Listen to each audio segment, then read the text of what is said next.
8.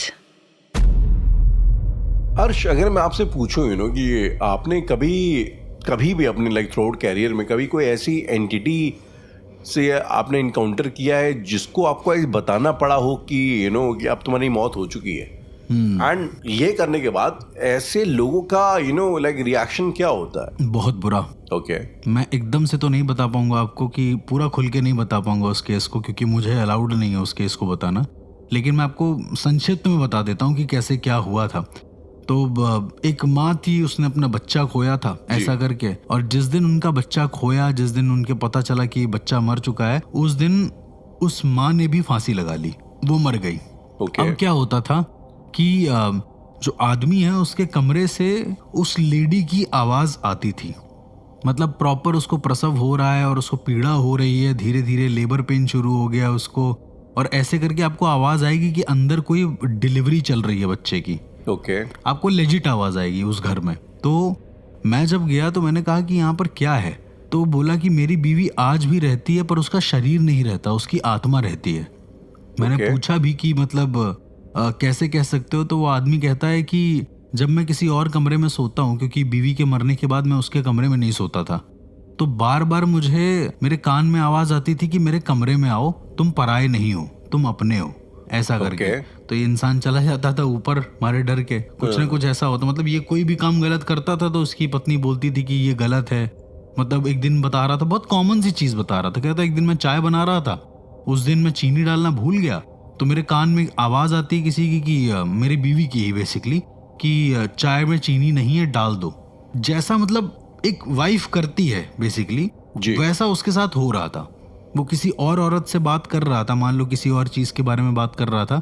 घर आने के बाद उसको जो है झापड़ पड़ने शुरू हो जाते हैं कि तुम्हें मतलब तुम किसी और लड़की से बात नहीं करोगे, ऐसा करके। मतलब जैसी उसकी वाइफ रियल लाइफ में थी वैसी उसको महसूस होती थी बार बार। ओके। अब क्या हुआ, यहाँ पर दो इमोशनल एंगल जुड़े हैं राहुल। एक तो वो पति का, ठीक है, जो पत्नी है उसका पति के साथ। दूसरा इमोशनल एंगल जो था वो बहुत स्ट्रांग था, वो था उसकी वाइफ का अपने बच्चे के साथ में, जिस चीज को कभी पॉइंट आउट किया नहीं गया, क्योंकि उसे कमरे में हर दिन लेबर पेन होता था। ऐसा लगता था कोई लेडी है जो प्रेगनेंसी के दौरान, जैसे नहीं होता एकदम बच्चे को जन्म देने ही वाली हो, उतनी तेज तेज आवाजें आती थी। और ये आवाज लेजिट आती थी, कोई भी इंसान जाएगा तो उसको ये आवाज आएगी ही आएगी।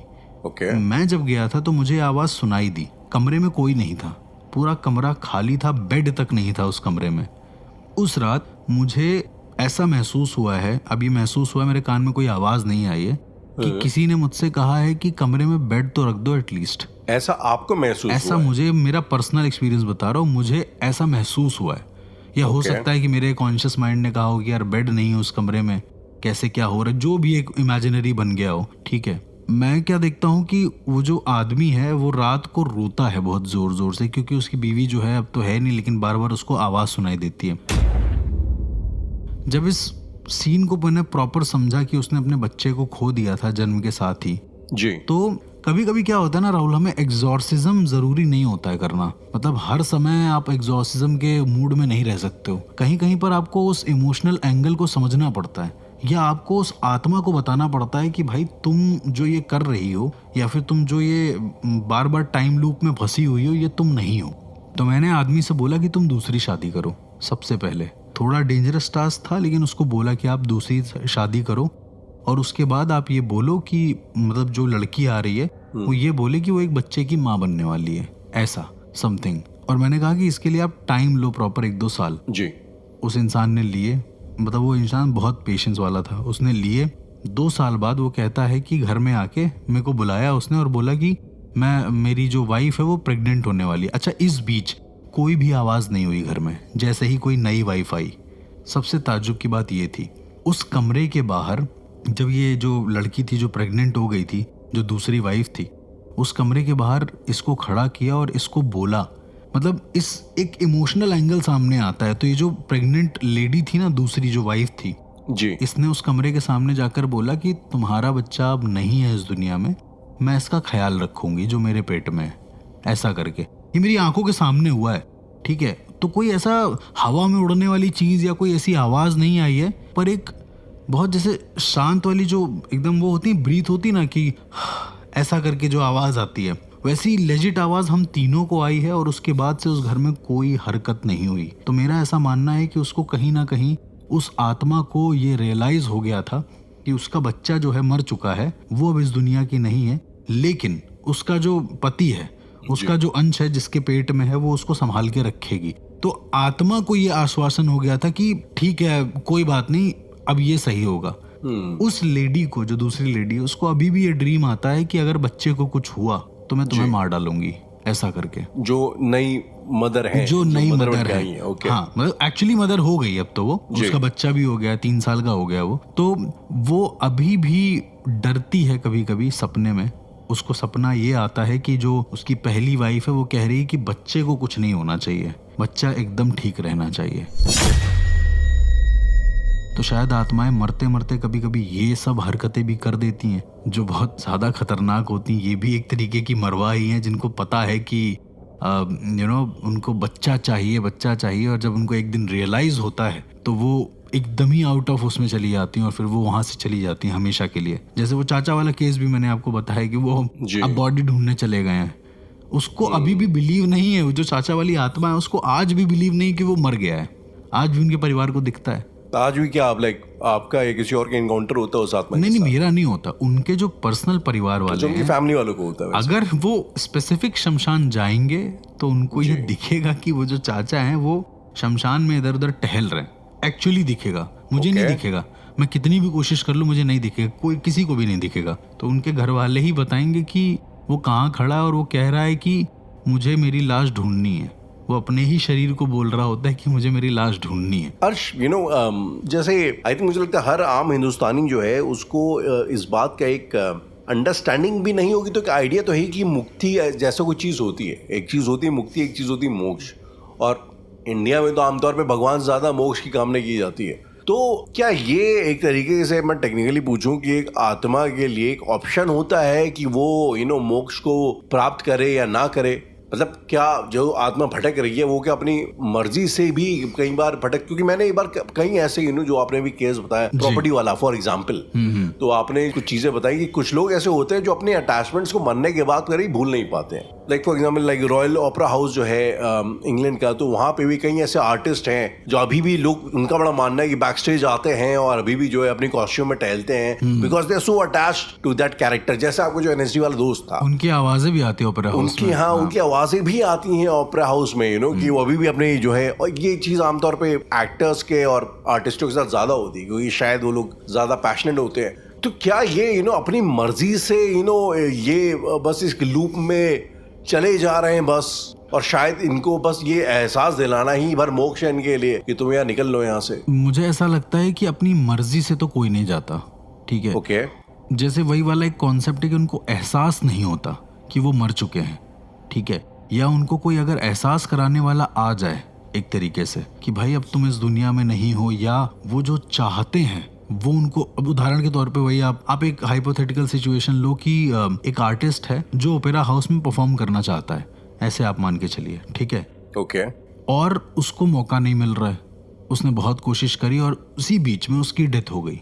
अब क्या होगा, उसकी आत्मा जो है, अगर वो आसपास होगा तो उसकी आत्मा वहां पर विचरण करेगी परफॉर्म करने के लिए। ये सिर्फ एक इमेजिनरी, बेचैन रहेगी परफॉर्म करने के लिए। ये मैं एक इमेजिनरी सिचुएशन आपको दे रहा हूँ। तो उसको अपनी मौत, उसको अपनी मोक्ष, इन सब का कोई आइडिया नहीं होगा क्योंकि वो उस स्टेज पे परफॉर्म करने के लिए बहुत ज्यादा पैशनेट है। पैशन जो होता है वो नहीं छोड़ता है आपको, इसीलिए कहते हैं ना सब चला जाएगा, आपका टैलेंट आपके पास रहेगा। तो वो जो पैशन होता है, वो जो एक टैलेंट होता है, वो नहीं जाएगा जब तक वो वहां पे परफॉर्म नहीं करेगा और लोग ताली नहीं बजाएंगे तब तक। शायद वो तब तक परेशान करे, उसका कोई हल नहीं है राहुल, कि कोई तो आप तांत्रिक को बुला लो, उसको बंधवा लो, उसका कोई हल नहीं है। इस चीज से मैं हद से ज्यादा रिलेट करता हूँ क्योंकि मैंने ऐसे हद से ज्यादा कैरेक्टर्स बॉम्बे में देखे हैं स्पेसिफिक, एंड ज्यादातर जो जूनियर आर्टिस्ट वगैरह होते हैं, ओके, जो जैसा कि जो आपका दोस्त है, इनको एक आध जो कैरेक्टर मिलते हैं और वो इतने ज्यादा उनके जहन पे, माइंड पे चढ़ जाते हैं, कभी वो कैरेक्टर को छोड़ नहीं पाते। और फिर यो ना वो उनका एक जो लूप है वो मतलब हाँ मतलब वो जिंदा मारवाह बन जाते हैं वो एक तरीके के जिंदे, मैंने कितने ऐसे जिंदे मारवाह देखे हैं अपने आसपास। तो लाइक फॉर दैट रीजन मैं इस एंटिटी के साथ बहुत ज्यादा रिलेट करता हूँ, क्योंकि ये बड़े आम इंसान, आई मीन आर्टिस्ट ही क्यों, जो मुझे लगता है जो आम जिंदगी में जो 9 to 5 जिए जा रहे हैं बस, यू नो। मैं जब बॉम्बे में, जब मैं पहले एक फैक्ट्री में काम करता था, तो मैं I was so shocked. I think Bombay वालों के लिए बहुत बड़ी शॉकिंग चीज नहीं होगी, लेकिन कमिंग फ्रॉम लखनऊ या कानपुर जो हमारे से स्मॉल टाउन है, हम लोग गए वहां पे, मैं गया और वहां पे लोग पुणे से आने जॉब करने के लिए, मतलब डेली वो सुबह 6 बजे ट्रेन पकड़ते हैं, 12 बजे यहाँ पहुंचते हैं, फिर वापस जाते हैं, फिर ट्रेन पकड़ते हैं, और वो ये चीज 30 साल से कर रहे हैं। और 30 साल से लगातार वो यही चीज, ट्रेन में उन्हीं का सारे बर्थडे वर्डे उनके ट्रेन में बन रहे हैं, सब कंपार्टमेंट उनका दोस्त है, वहीं पे पत्ते वो लोग खेलते हैं डेली, सबसे दोस्ती यारी हो गई है। इनफैक्ट ऐसे लोग होते हैं जो रिटायरमेंट का नाम सुनते ही घबरा जाते हैं, क्योंकि वो उस चीज के इतने आदी हो चुके हैं कि भाई अब उसके अलावा फिर जिंदगी नहीं है।